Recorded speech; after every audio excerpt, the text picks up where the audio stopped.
កម្មកររងចាំងធ្វើការរកប្រាក់មកពឹកគ្រប់ខាន់ស្លាលំកលុកក្របីដីស្រែចំការតើបានប្រាក់ពីណាមកពឹកគ្រប់ខាន់ស្លាឲ្យម្ដាយស្រី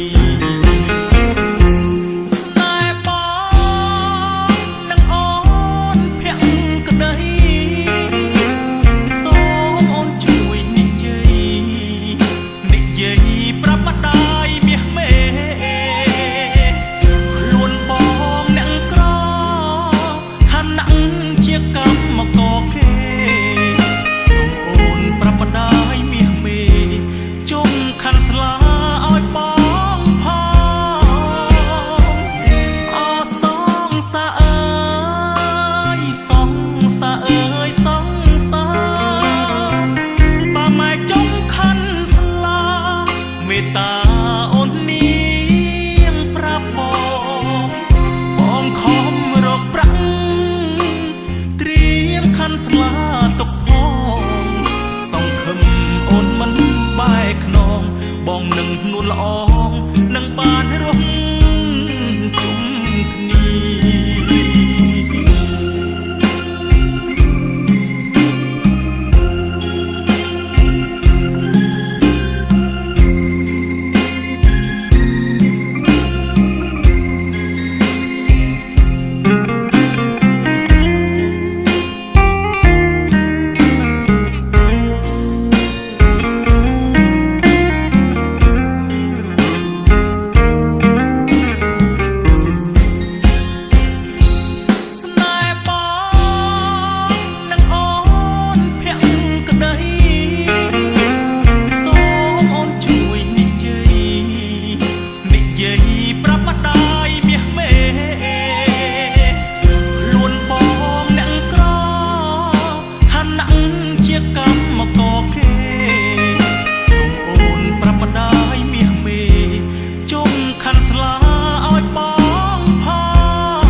ខាន់ស្លាមេត្តាអូននាងប្រាប់បងខំរកប្រាក់ត្រៀមខាន់ស្លាទុកផង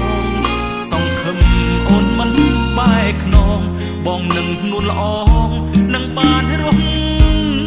ជុំគ្នា